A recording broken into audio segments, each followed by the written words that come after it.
برادران ملت اسلامی، السلام علیکم ورحمۃ اللہ وبرکاتہ۔ الحمد للہ الحنان المنان الذي خلق الانسان وعلمه البيان، والصلاة والسلام على رسوله سید الانس والجان وعلى آلہ واصحابہ ذوی الخیر والاحسان، اما بعد فاعوذ باللہ من الشیطان الرجیم، بسم اللہ الرحمن الرحیم۔ وما اللہ بغافل عما يعمل الظالمون، انما يؤخرهم ليوم تشخص فيه الابصار، صدق اللہ مولانا العظیم وبلغنا رسوله النبی الامین المتین المختار الکریم، ونحن على ذلك من الشاہدین والشاکرین والحمد للہ رب العالمین۔ بارگاہ رسالت معاب صلی اللہ تعالی علیہ وسلم میں درود پاک کا ہدیہ پیش کریں۔ اللہم صلی علی سیدنا و مولانا محمد معدن الجود والکرم وآلہ واصحابہ الکرام وابنہ الکریم وبارک وسلم صلاۃ دائمۃ سرمدا ابدا۔ اور اللہ تعالی ظالموں کے کاموں سے بے خبر نہیں، ظلم کرنے والوں سے اللہ تعالی غافل نہیں۔ قرآن پاک میں اللہ تبارک و تعالی نے ظلم کی کئی جگہ پر مذمت فرمائی، اور ظلم کرنے والوں کو اللہ تبارک و تعالی ہرگز پسند نہیں فرماتا۔ اور ظلم ہے کیا چیز، ظالم ہوتا کون ہے؟ اس سلسلے میں سب سے پہلی بات یہ سمجھ لیں کہ عربی پہ کہا جاتا ہے وضع الشیء علی غیر محلہ ظلم، کسی بھی چیز کو اس کے مقام کے علاوہ دوسری جگہ پر رکھ دینا، اسی کو ظلم کہتے ہیں۔ ٹوپی کو اگر اتار کر چپل کی جگہ رکھنے لگے تو ٹوپی کے ساتھ یہ ظلم ہے۔ انسان کو اس کی اقدار سے اتار کر جانوروں جیسا اس کے ساتھ سلوک کیا جائے، یہ ظلم ہے۔ جو جس حیثیت کا ہے یا جو جس جگہ کا مالک ہے اسے اسی جگہ پر رکھنا، یہ انصاف ہے۔ اور اسلام ہمیشہ ظلم کے خلاف کھڑا رہا ہے۔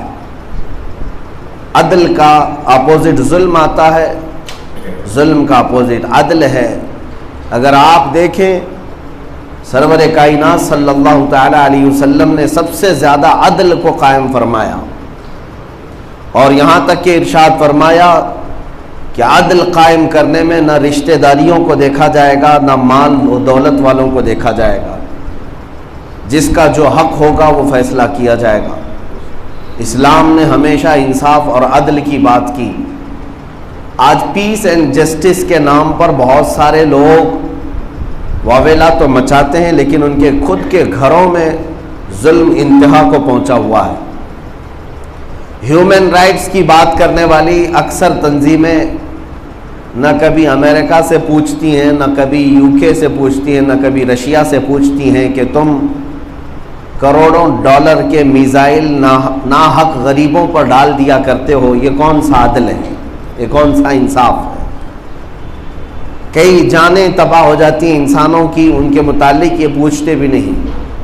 میرے عزیزو، اسلام وہ دین ہے جو اپنے گھر میں بھی عدل کو پسند کرتا ہے اور غیروں کے گھروں میں بھی عدل کو ہی پسند کرتا ہے۔ یہ نہیں ہے کہ نان مسلم اگر آپس میں لڑ پڑیں اور اسلامی حکومت ہے تو یہ کہہ کر چھوڑ دیا جائے گا ایک نے دوسرے کو مار دیا جانے دو، نہیں۔ اسلام ان کے ہاں بھی عدل و مساوات ہی کا درس دے گا۔ حضرت محمد بن قاسم رحمت رضی اللہ تعالیٰ عنہ جب ہندوستان تشریف لائے، آپ کی عمر 19 سال کی تھی، آپ نے سندھ کا علاقہ فتح کیا، اور اس کے بعد آپ کا سب سے بڑا جو اعلان تھا وہ یہ تھا کہ جسے دین اسلام پسند ہے وہ دین اسلام میں رہے، اور جو اپنے مذہب میں رہنا چاہتا ہے وہ اپنے مذہب میں رہے، لیکن شرط یہ ہے کہ کوئی کسی کے ساتھ ظلم نہیں کرے گا۔ یہ اسلام کے سب سے پہلے جرنیل جو ہندوستان میں آئے تھے، ان کا علل اعلان یہ فرمان تھا کہ کوئی کسی بھی دین میں رہے لیکن ظلم کسی پر نہ کرے، اور اگر ظلم کیا جائے گا تو پھر اس کا بدلہ بھی لیا جائے گا۔ عزیزان گرامی وقار، قرآن پاک میں رب تبارک و تعالیٰ فرماتا ہے ظالم کیا سمجھتا ہے کہ وہ جو کچھ کر رہا ہے وہ سب صحیح ہے؟ طاقت اس کے پاس ہے اور نشہ اور غرور میں وہ کرنے لگتا ہے تو اسے ایسا لگتا ہے کہ سب میں صحیح کر رہا ہوں، لیکن مولا تعالیٰ فرماتا ہے انما یؤخرہم لیوم، ہم ان کو ڈھیل دیتے ہیں اس دن تک کے لیے تاکہ سب لوگ ان کا انجام دیکھ سکیں۔ ظالموں کو ڈھیل دی جاتی ہے۔ اسی طرح رب تعالیٰ فرماتا وَلَا يَحْسَبَنَّ الَّذِينَ كَفَرُوا أَنَّمَا نُمْلِي لَهُمْ خَيْرٌ لِأَنفُسِهِمْ إِنَّمَا نُمْلِي لَهُمْ لِيَزْدَادُوا إِثْمًا وَلَهُمْ عَذَابٌ مُهِينٌ۔ یہ کفر کرنے والے، ظلم کرنے والے یہ ہرگز نہ سوچیں کہ وہ جو کچھ کر رہے ہیں ان کے لیے اچھا ہے، ہم نے ان کو ڈھیل دی ہے تاکہ وہ اور گناہ کر لیں۔ وَلَهُمْ عَذَابٌ مُهِينٌ، اور رب تعالیٰ فرماتا ان کو پھر ذلت والا عذاب ہم عطا کریں گے۔ ذلت والا عذاب ظالموں کے لیے ہے۔ عزیزان گرامی وقار، ظلم جب جب ہوتا ہے تو پوری دنیا پر اس کا اثر پڑتا ہے۔ ایسا نہیں ہے کہ کسی ایک پر ظلم ہوا تو اور سارے لوگوں کا امن چین سب برقرار رہے گا۔ ظلم ایسی چیز ہے کینسر کے ناسور پھوڑے کی طرح کہ یہ پورے کے پوری قوم میں پھیلتا چلا جاتا ہے۔ آپ کو میں چند مثالوں کے ذریعے سے عرض کروں، رسول پاک صلی اللہ تعالیٰ علیہ وسلم کے زمانے میں ایک خاتون سے چوری ہو گئی۔ بنو مخزوم قبیلے کی ایک خاتون تھی، وہ پکڑی گئی۔ اس کا خاندان ابھی ابھی اسلام میں آیا تھا اور وہ لائی گئی حضور اکرم صلی اللہ تعالیٰ علیہ وسلم کے پاس۔ حضور اکرم صلی اللہ تعالیٰ علیہ وسلم نے ارشاد فرمایا چوری کی سزا ہاتھ کاٹنا ہے، اور اگر وہ پکڑی گئی ہے تو یہ سزا دی جائے گی اگر ثابت ہو جائے۔ تو صحابہ میں سے سب لوگوں نے یہ محسوس کیا کہ ابھی ابھی تو اسلام میں آئے، اتنی سخت سزا اس کو مل جائے تو پھر یہ خاندان برگشتہ نہ ہو جائے، لیکن کسی کے کہنے کی ہمت نہیں ہو رہی تھی۔ حضرت اسامہ بن زید رضی اللہ تعالیٰ عنہ چھوٹی عمر کے صحابی تھے اور حضور پاک صلی اللہ علیہ وسلم کے گھر ان کا آنا جانا زیادہ تھا، حضور کے گھر میں وہ آتے جاتے تھے۔ تو ان سے صحابہ نے کہا جا کر تم تھوڑی سفارش کر دو کہ اس خاتون کو ابھی سزا نہ دی جائے جو چوری میں پکڑی گئی ہے، بڑے خاندان کی عورت ہے، یہ خاندان ابھی ابھی مشرف با اسلام ہوا ہے۔ حضرت اسامہ بن زید حضور کی محبت میں گئے، لاڈلے تھے حضور کے، عرض کیا کہ یا رسول اللہ صلی اللہ تعالیٰ علیہ وسلم اس خاتون کی سزا میں تھوڑی سی تخفیف ہو جائے، ڈھیل دے دی جائے، ابھی اس کو سزا نہ دی جائے۔ اللہ کے حبیب صلی اللہ تعالیٰ علیہ وسلم نے فرمایا تمہیں صحابہ نے کہا ہوگا، لوگوں نے کہا ہوگا، حضور باہر تشریف لائے، ممبر پر چڑھ گئے، اتنے جلال میں میرے آقا نے خطبہ دیا اور ارشاد فرمایا تم سے پہلی والی قومیں اسی لیے ہلاک و برباد ہو گئی کہ جب ان کے امیر لوگ گناہ کرتے تو چھوڑ دیے جاتے اور غریب گناہ کرتے تو انہیں سزائیں دی جاتی۔ بنی اسرائیل میں یہی ہوتا رہا اکثر بادشاہوں کے زمانے میں۔ حضور پاک صلی اللہ تعالیٰ علیہ وسلم نے پھر تاریخی جملہ ارشاد فرمایا، ارشاد فرماتے ہیں لو فاطمۃ بنت محمد سرقت لقطعت یدہا۔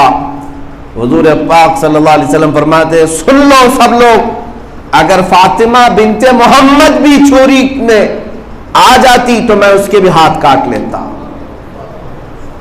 بفرض، یعنی وہ سیدہ کائنات ہے، مخدومہ کائنات ہے، رسول اللہ صلی اللہ تعالیٰ علیہ وسلم کی شہزادی ہیں، لیکن حضور پاک صلی اللہ تعالیٰ علیہ وسلم کا یہ فرمان عالی شان صرف اس لیے کہ امت ہمیشہ عدل پر رہے، عدل پر رہے، انصاف پر رہے۔ آج کے حالات دیکھ کر کے ہمیں محسوس ہونے لگ گیا، وہ بات مجھے یاد آتی ہے جو سیدنا امام علی مقام سید الشہداء امام حسین رضی اللہ تعالیٰ عنہ نے فرمایا تھا۔ ان کے یہ جملے تاریخی ہیں میرے عزیزو۔ آپ نے فرمایا میرے نزدیک صرف ظالم وہ نہیں جو لوگوں کو مارتا ہے، لوگوں کو ختم کرتا ہے، امام حسین فرماتے میرے نزدیک وہ بھی ظالم ہے جو ظالم کے ظلم کو سہ کر خاموش بیٹھتا ہے۔ جو لوگ دیکھ کر خاموش بیٹھتے ہیں وہ خود بھی ظالم ہیں، اس لیے کہ معاشرے کو برباد ہوتے ہوئے اپنے آنکھوں سے دیکھا جا رہا ہے، سب سمجھ رہے ہیں خاموش، ارے ان کا میٹر ہے ہم کیا کریں بول کر، ان کا مسئلہ ہے ہم کیا کریں بول کر۔ یہ حالات آپ کو بھی تباہی کے دہانے پر لے جائیں گے۔ اسی لیے رسول کریم صلی اللہ تعالیٰ علیہ وسلم کی بعض احادیث میں ہے کہ جب تک معاشرے میں ظلم کے خلاف بولنے والے رہیں گے اللہ کا عذاب نہیں آئے گا، اور جب ظلم کے خلاف بولنا بند ہو جائے، سارے لوگ دیکھ کر کے تماشائی بنے رہے، تو پھر اللہ کا عذاب سب کو گھیرے گا، سارے لوگ اس عذاب میں گرفتار ہوں گے۔ آج ہو سکتا ہے کوئی ایک ظالم تمہارے سروں پر ناچ رہا ہو، یہ ظلم کی خاموشی، چپی اگر برقرار رہی تو ہر محلے میں ایک ظالم کھڑا ہوگا۔ میں عراق گیا تھا، وہاں کے لوگ چند سالوں پہلے جو ان کے ہاں حالات ہوئے، حکومت گرائی گئی، الزام تھا کہ وہاں ڈکٹیٹرشپ تھی اور ظلم بہت زیادہ ہوتا تھا، پریسیڈنٹ کے خلاف، رئیس جمہوریہ کے خلاف جو بھی بات کرتا اسے اٹھا لیا جاتا، پولیس اسے مارتی، یہ حالات سننے کو ملتے تھے۔ میں آپ کو بتا رہا ہوں آج سے تقریباً 10-12 سال پہلے کی، کہ یہاں حکومت گرا دی گئی، امریکہ کے زور پر، فوجیوں کے زور پر ختم کر دی گئی، اس جنگ میں لاکھوں انتقال بھی کر گئے، بے گھر بھی ہو گئے۔ بعض وہاں کے ان لوگوں سے ہم نے پوچھا جو پہلی حکومت کو پسند نہیں کرتے تھے، امریکہ کے سپورٹر بھی تھے، وہ چاہتے بھی تھے کہ تبدیلی ہو جائے۔ ایک بات میں آپ کو بتا رہا ہوں، ہم نے ان سے پوچھا اب کیسے ہیں حالات آپ کے، اب کیسے ہیں حالات؟ آپ کے چاہنے کے مطابق تو وہ ختم ہو گئی حکومت، امریکہ نے آ کر گرا دیا، ختم بھی کر دیا، پھانسی پہ بھی چڑھا دیا، اب کیسے ہیں حالات؟ تو ان لوگوں نے کہا کہ آپ کو کیا بتائیں، اس وقت تو ایک ظلم کرنے والا تھا، لیکن آج گلی گلی ایک ایک ظالم بیٹھا ہوا ہے، ہر محلے میں، ہر گاؤں میں، ہر بستی میں ایک ایک ظالم ہے، جس کے پاس پیسہ ہے، جس کے پاس مال ہے، جس کے پاس طاقت ہے، وہ غریبوں کو رونتا ہے۔ آج یہی حالات ہیں۔ ہم نے محسوس کیا کہ میرے عزیزوں، ظالموں کے خلاف خاموشی عذاب بن کر کے نازل ہو جاتی ہے، اور سیدنا امام عالی مقام امام حسین رضی اللہ تعالیٰ عنہ کا آواز اٹھانا کس لیے تھا کہ اگر وہ بھی نہ بولتے اور وہ بھی نہ کھڑے ہوتے شریعت مصطفیٰ کی پہرے داری کے لیے، حمایت کے لیے، تو پھر سارے لوگوں کا ایک مزاج بن جاتا، جو آئے چلتا رہے گا، کچھ نہیں ہو سکے۔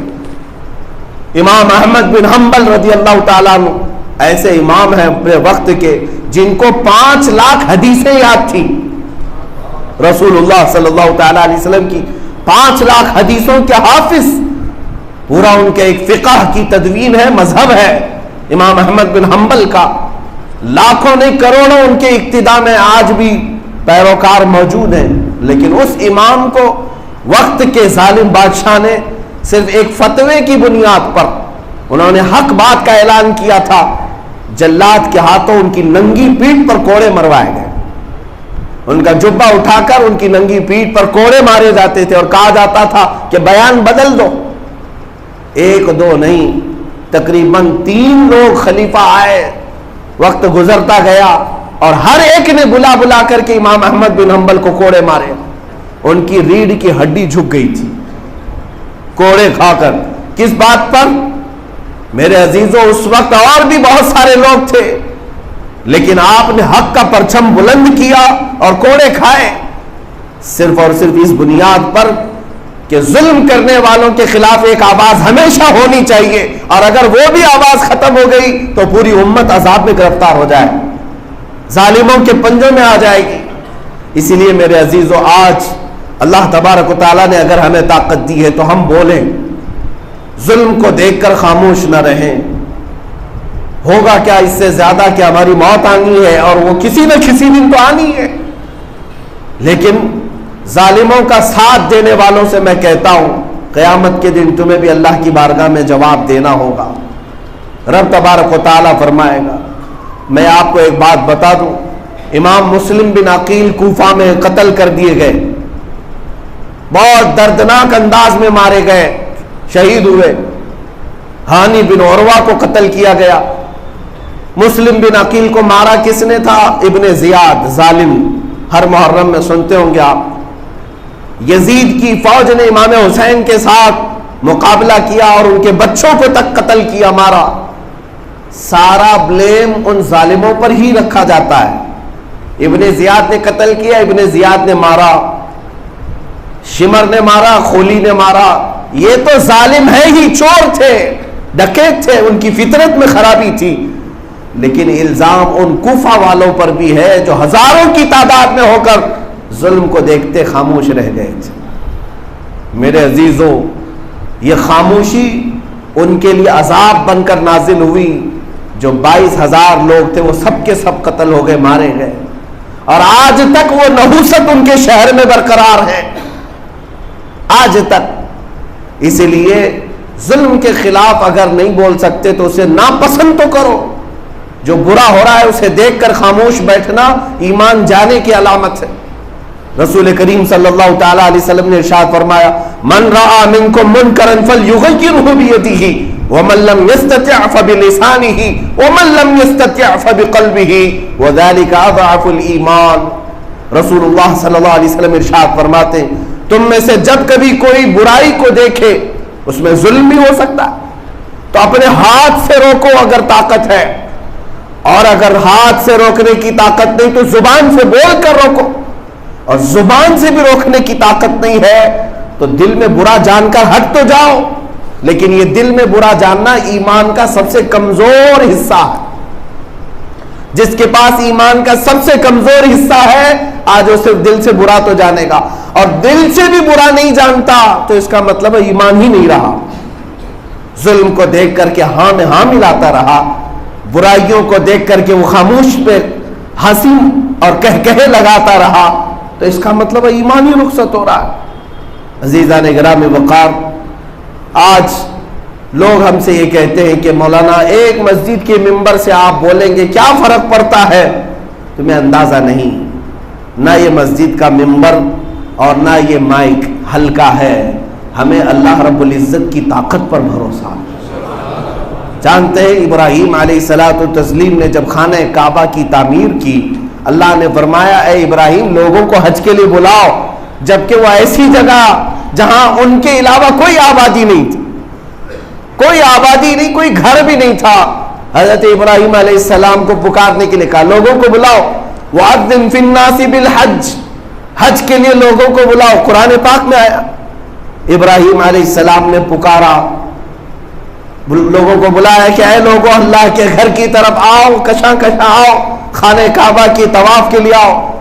حدیث پاک میں رب تعالیٰ نے ان کی آواز کو پوری دنیا میں پہنچایا، دنیا بھر کے لوگوں تک ان کی آواز پہنچائی.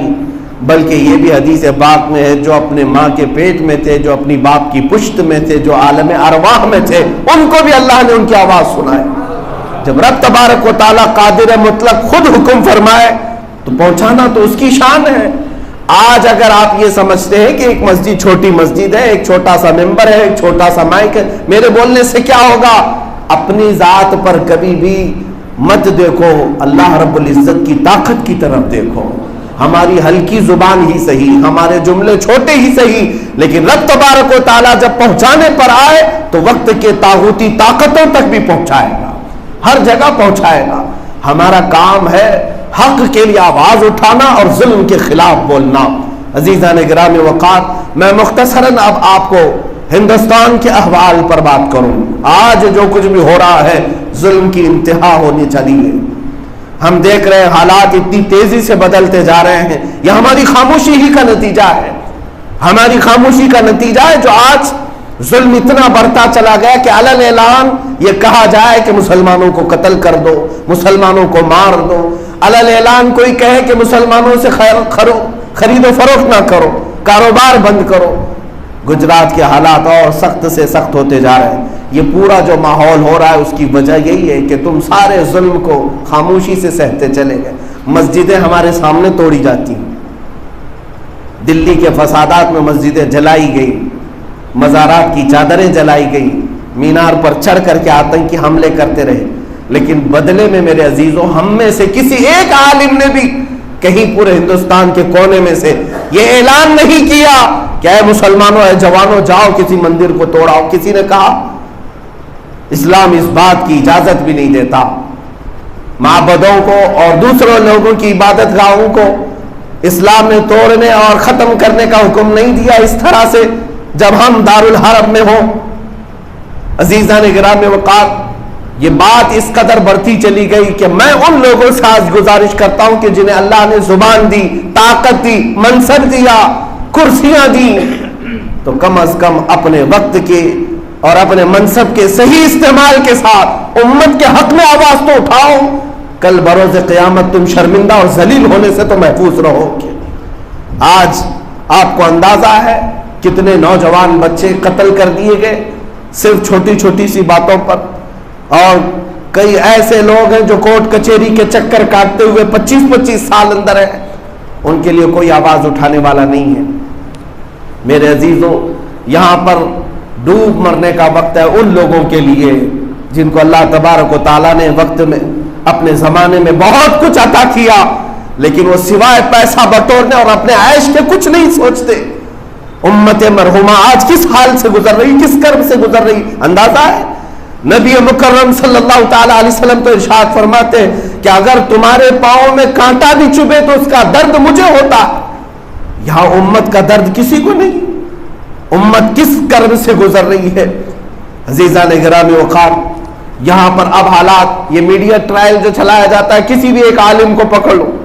گجرات کے ابھی 8 دن قبل ایک مرڈر ہوا، قتل ہوا، 2 نوجوان پکڑے گئے، لیکن 2-3 دن کے بعد دیدہ و دانستہ ہمارے محب گرامی تحریک فروغ اسلام کے بانی مولانا قمر غنی عثمانی کو دلی سے اٹھایا جاتا ہے، دلی سے پکڑ کر کے لایا جاتا ہے.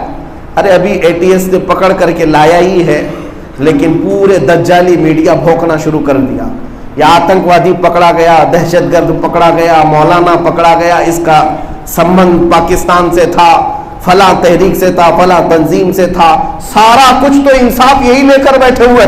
پھر سپریم کورٹ کائے کے لیے، ہائی کورٹ کائے کے لیے؟ سارا نظام تو میڈیا والوں کے پاس دے دینا چاہیے.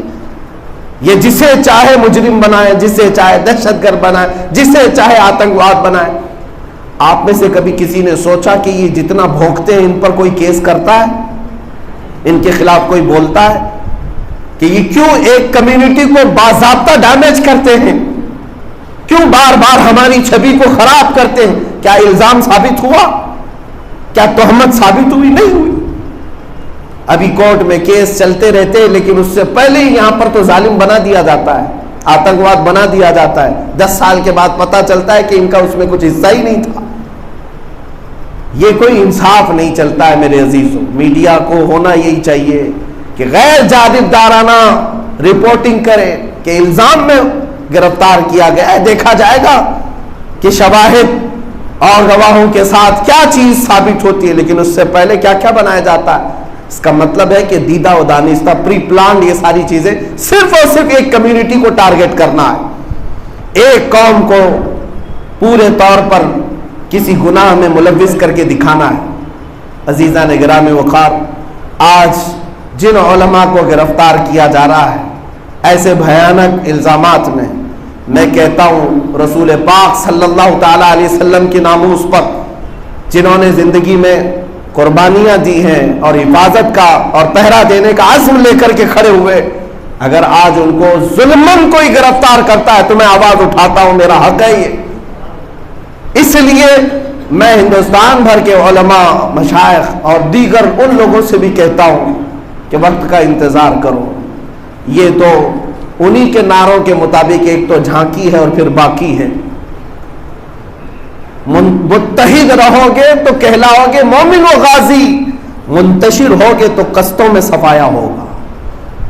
بٹ جاؤ گے تو ایک کے بعد دیگر ہر ایک کا نمبر آتا رہے گا. آج کی بات میں بتا رہا ہوں، ان علماء کو سلام جو حضور پاک صلی اللہ تعالی علیہ وسلم کے نام پر پکڑے گئے، لے جائے گئے، اور اندر ان کو جس طرح سے بھی رکھا جا رہا ہو. لیکن مجھے حیرت ان لوگوں پر ہے کہ علماء وہاں جیل کی سزائیں کاٹ رہے ہیں اور تم یہاں ہیپی برتھ ڈے منا رہے ہو. شرم تک نہیں ہے.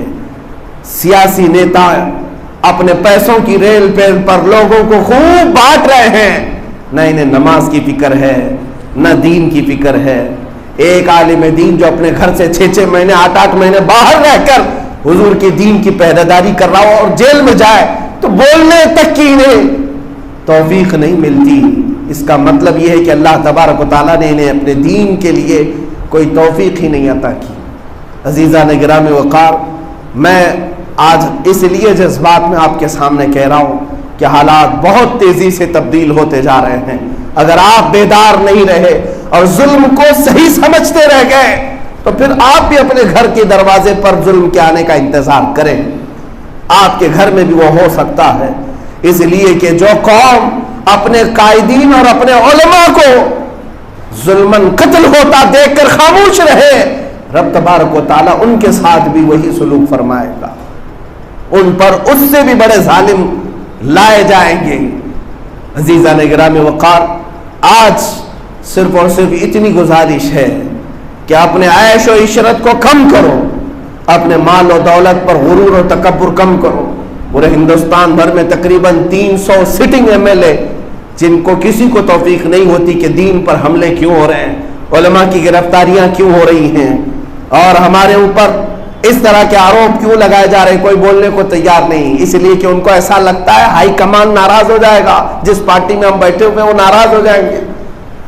اس بات کا فرق نہیں پڑتا کہ اللہ اس کے رسول راضی ہیں کہ ناراض ہیں، ہائی کمان ناراض نہ ہو جائے۔ عزیزان گرامی وقار، اب تو اپنی زندگیاں تبدیل کرو۔ میں جو بات کر رہا ہوں یہاں جمعہ کے اس منبر سے صرف اور صرف اسلام کے اس عدل کو اور انصاف کو آپ کے سامنے رکھنا چاہتا ہوں، جو اسلام اپنوں میں بھی اور غیروں میں صرف انصاف دیکھنا پسند کرتا ہے، عدل دیکھنا پسند کرتا ہے۔ ہم کسی کے ساتھ ظلم نہیں چاہتے، کسی کے ساتھ اتیاچار نہیں چاہتے۔ ہاں ایک بات یہ بھی میں بتا دوں، ہماری تقریریں اور ہمارے بیانات کو لے کر توڑ مروڑ کر یہ جو میڈیا پیش کرتی ہے اور پھر یہ بتا دیا جاتا ہے کہ آپ کے بیان سے امپریس ہو کر فلاں نے مرڈر کر دیا، یہ کون سی بات ہوئی؟ ہم نے کس کو مرڈر کرنے کا آرڈر دیا ہے؟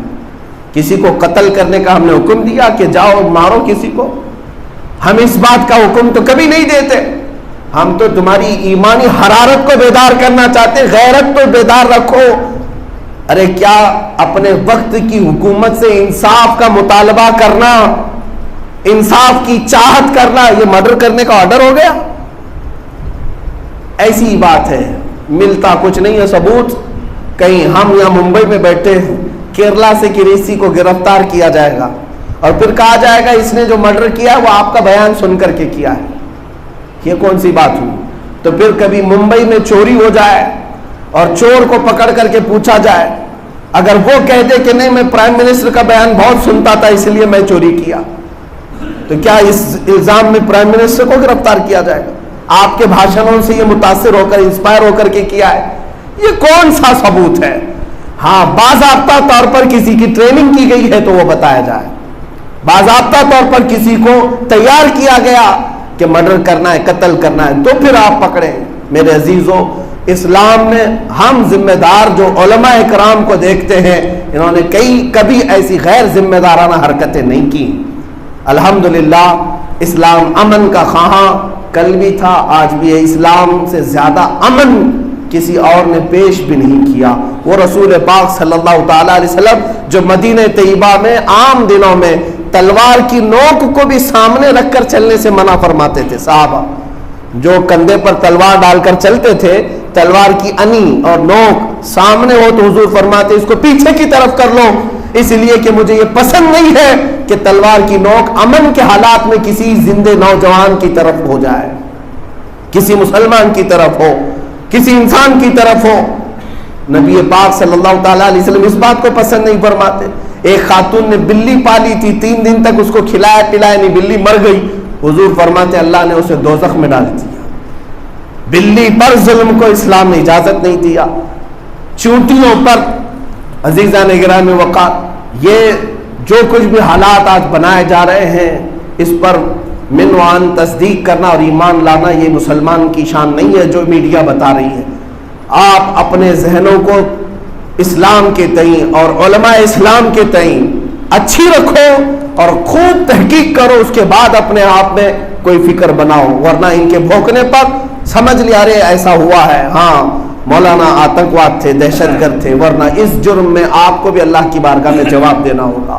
رب تبارک و تعالی ہمیں عدل و مساوات قائم کرنے کی توفیق عطا فرمائے۔ ہندوستان کے ان حالات کو جو زہریلا بنا رہے ہیں، جو فسادی ہیں، مولا تعالیٰ ان کو کیفر کردار تک پہنچائے۔ اس امن و شانتی والے ملک کو رب تبارک و تعالی ہمیشہ امن و امان ہی عطا فرمائے، عزت و سلامتی عطا فرمائے۔ میرے ملک عزیز کو رب تبارک و تعالی غیروں کی بری نظر سے محفوظ فرمائے، آتنکیوں کے آتنک سے محفوظ فرمائے۔ سرکار غریب نواز رضی اللہ تعالیٰ عنہ کی شان ولایت جس طرح غریب نواز کی شان کرامت پورے ہندوستان میں ہے، مولا تعالیٰ ان کے چھتر چھایا، ان کے زیر سایہ ہم تمام مومنین کو عزت و وقار عطا فرمائے۔ غریب نواز کی بادشاہت مولا تعالیٰ ہم سب کے سروں پر ہمیشہ قائم و دائم رکھے۔ وہ جو امن و آشتی کا پیغام لے کر کے آئے، ہر مسلمان کو مولا امن و آشتی کا پیغام پہنچانے کی توفیق عطا فرمائے۔ وآخر دعوانا الحمدللہ رب العالمین۔